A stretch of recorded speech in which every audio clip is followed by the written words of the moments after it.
राधे राधे। नारायणं नमस्कृत्य नरं चैव नरोत्तमं देवी सरस्वती व्यासं ततो जय मुदीरयेत्।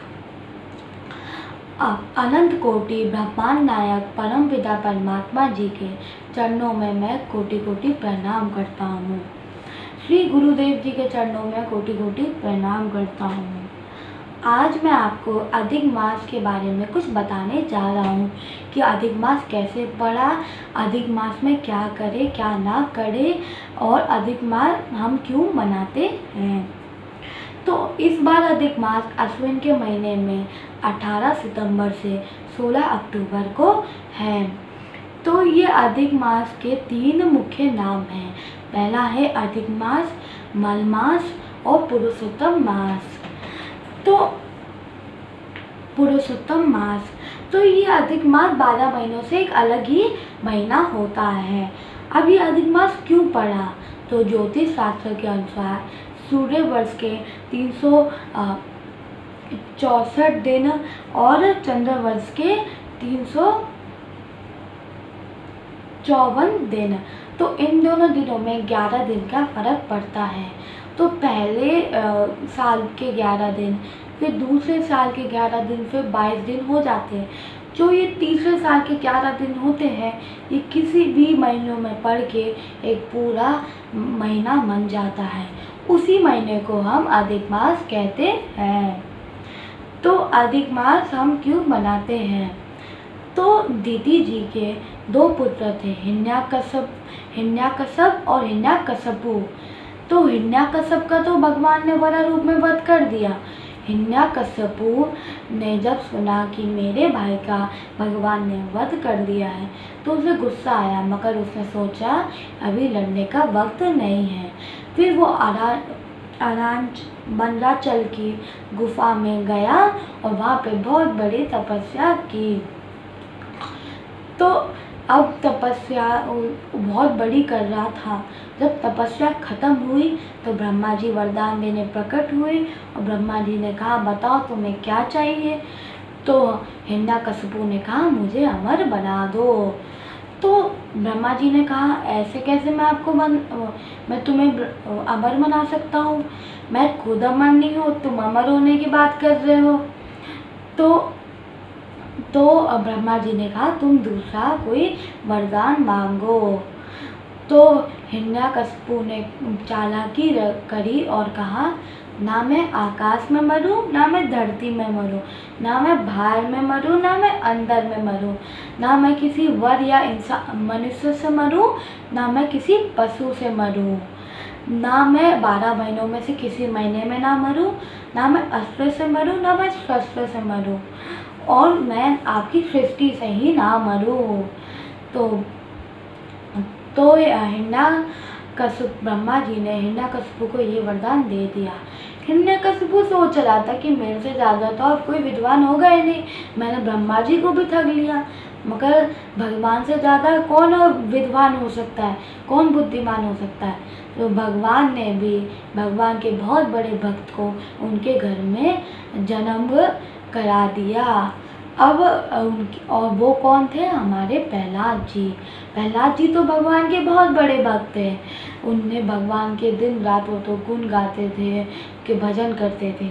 तो एक दिन हिरण्यकशिपु ने प्रहलाद जी के पास गए और उन्हें देखा अरे जी उसी का ही भजन कर रहा विष्णु का, जिसने हमारे कुल को नष्ट करा, हमारे चाचा को मारा, तो इसके चाचा को मारा। तो उनने पूछा हिरण्यकशिपु ने तुम इनके क्यों भजन करते हो? तुम्हारे कुल को नाश करने वाले हैं ये और तुम उसी के भजन कर रहे हो। तो और तुम कहते रहते हो भगवान है भगवान है, तुम्हारे भगवान है भी? तो प्रहलाद जी ने कहा हाँ मेरे भगवान है, वो हर जगह है। तो हिरण्यकशिपु ने पूछा कि तुम्हारे भगवान क्या इस खंबे में हैं? तो प्रहलाद जी ने कहा हाँ भगवान अगर हर जगह हो सकते हैं तो इस खंबे में भी जरूर होंगे। तो हिरण्यकशिपु ने गदा लिया और बहुत तेज से उस खंबे में मारा और उस खंबे से नरसिंह भगवान का प्राकट्य हुआ।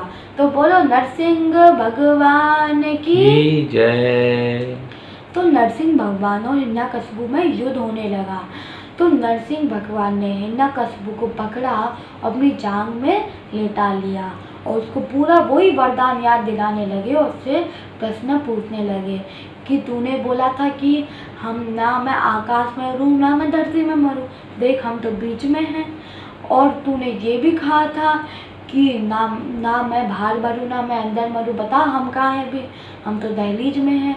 तूने ये भी कहा था ना मैं सुबह मरूं ना मैं रात को मरूं, तो अभी तो संध्या हो रही है।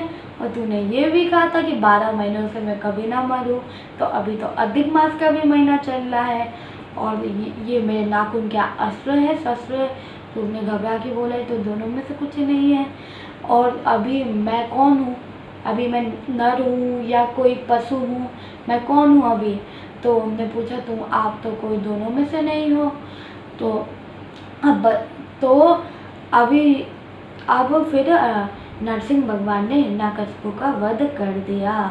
तो बोलो नरसिंह भगवान की जय।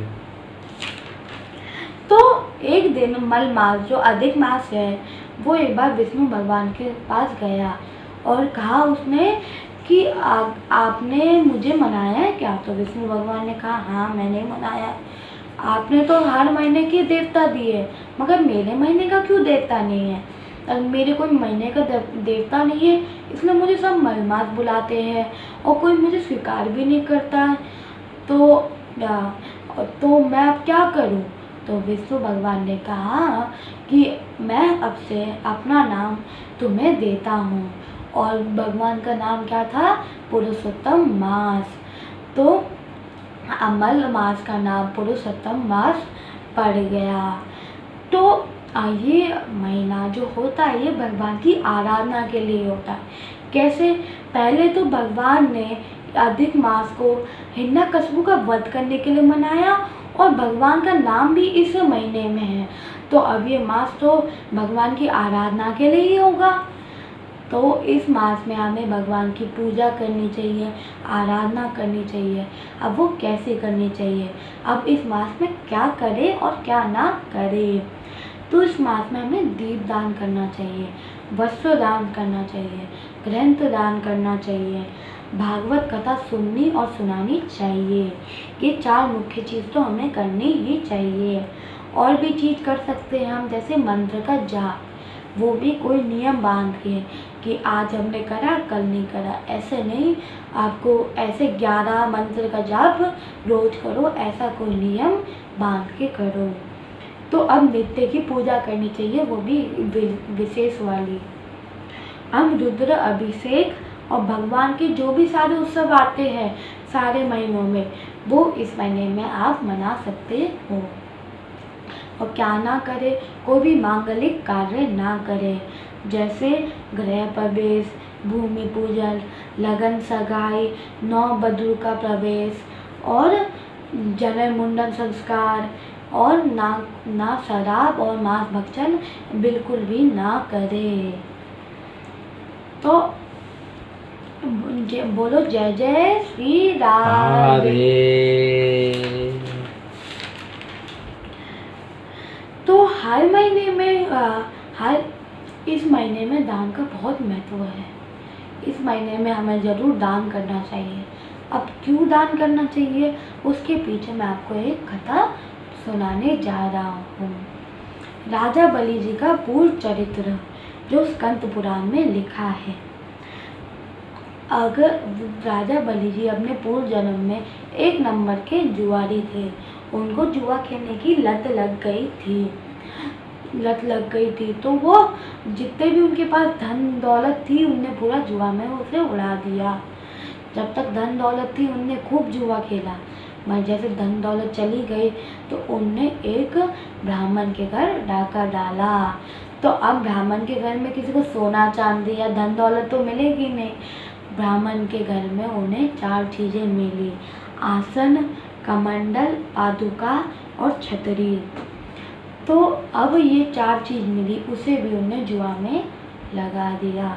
तो उनके दोस्त तो चाहिए ही होते जुआ खेलने में, तो उनके सारे दोस्तों को पता था कि अरे ये तो रोज ही हारता है, आज कौन सा जीत जाएगा। तो उन्होंने अपनी सारी धन दौलत और संपत्ति इस जुए में लगा दी। तो हुआ क्या उस दिन चमत्कार, वो जुआरी सबको जीत गया और वो 2 मिनटों में बहुत पैसे वाला बन गया।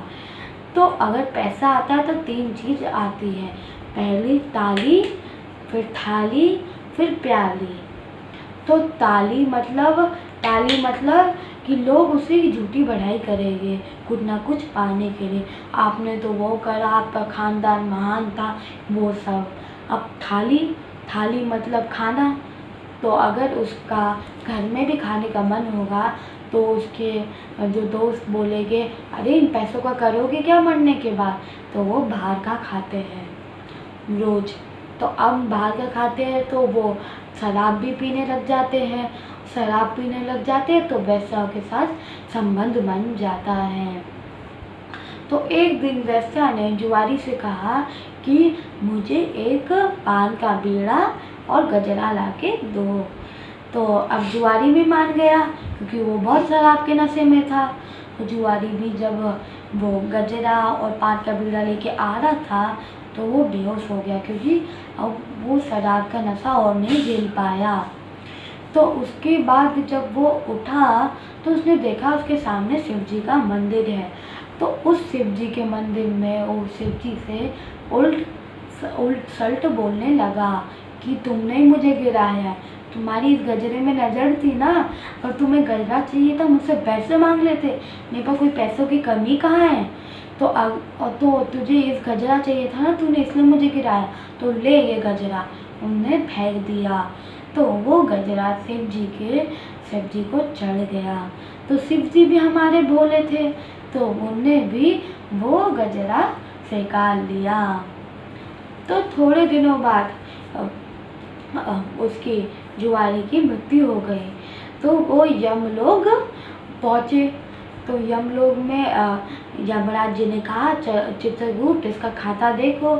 तो चित्रगुप्त ने कहा इसने तो बस पाप ही पाप किए, बस एक पुण्य करा है, वो भी शराब के धोखे में। तो अब इसका क्या किया जाए। तो अब यमराज जी ने कहा कि बताना चित्रगुप्त, जो शिव जी का मंदिर था और इसके बीच कितनी दूरी थी। तो चित्रगुप्त ने बताया 12 पग। तो अब इसे 12 घड़ी का इंद्र बना दो, फिर बाद में तो उसको नर्क भोगना ही भोगना है। जब जुआरी 12 घड़ी का इंद्र बन गया तो उसने सोचा मैंने एक शराब के धोखे में गलती से एक दान कर दिया, उसने मुझे 12 घड़ी का इंद्र बना दिया। तो सोचो अब मैं क्या दान कर दूं तो मुझे क्या बना देंगे। तो उसने पूरा स्वर्ग लोग ही दान कर दिया, जो भी कुबेर अप्सराएं नौकर चाकर थे सब दान कर दिया। जब 12 घड़ी समाप्त हुई तो इंद्र आए पुराने वाले। तो उन्होंने देखा अरे कुबेर कहाँ गए, अप्सराएं कहाँ गए, सारे नौकर चाकर कहाँ गए। तो लोगों ने बताया कि जो वो 12 घड़ी का था ना वो जुआरी, उसने तो सब कुछ दान कर दिया। तो अब इंद्र घबरा गए, तो उन्होंने विष्णु भगवान को याद किया। तो विष्णु भगवान भी प्रकट हुए और विष्णु भगवान ने कहा इंद्र, जो तुम पूरे उम्र भर में अपनी नहीं कर पाए वो इस जुआरी ने 12 घड़ी में कर दिया। मेरा भी मन होता है ऐसे दाता के पास जाके मैं भीख मांगू। तो वही जो जुआरी थे वो बलि जी के रूप में प्रकटे हुआ उनका, और बावन भगवान के रूप में आके उनसे भीख मांगे। तो इससे पता चलता है कि दान का कितना महत्व है। अब क्या दान करना चाहिए। दान आप कुछ भी कर सकते हो, मगर मालपुए अगर आप कर सकते हो तो ज़रूर करें, और वो भी 33 मालपुए। अब मालपुए ही क्यों, क्योंकि आप कोई रस भरी, कोई गुलाब जामुन, रसगुल्ला कुछ भी तो कर सकते हो, मगर मालपुए क्यों, क्योंकि जितने मालपुए में छेद होते हैं उतने वर्षों तक पितरों को नरक नहीं भोगना पड़ता। तो 33 मालपुए दान करने चाहिए। 30 मालपुए, एक मालपुआ एक दिन तो 30 दिन तक 30 मालपुए हो जाएंगे। मगर जो जो 3 मालपुए बचे उनका क्या करें? तो 31वां मालपुआ अगर किसी गुरु या ब्राह्मण का हम खा लेते हैं तो उसके कर्ज से हमें मुक्ति मिल जाती है। 32वां मालपुआ अगर हम किसी कन्या पक्ष का खा लेते हैं हमें उससे कर्ज से मुक्ति मिल जाती है। जो 33वां मालपुआ होता है हम किसी जन्म मरण का खा लेते हैं तो उससे हमें मुक्ति मिल जाती है। तो सभी वैष्णव भक्तों से मैं ये अनुरोध करना चाहता हूँ कि ये मास भगवान की आराधना के लिए, भगवान का जाप के लिए बना है, तो इसे भगवान के जाप में ही इसको यूज़ करें। तो अब हमें इस महीने में एक ज़रूर दान करें, कुछ ना कुछ तो हमें इस महीने में ज़रूर दान करना चाहिए, क्योंकि इस महीने के दान से हमें बहुत बड़ा फल मिलता है। तो जय श्री कृष्णा, जय श्री राधे।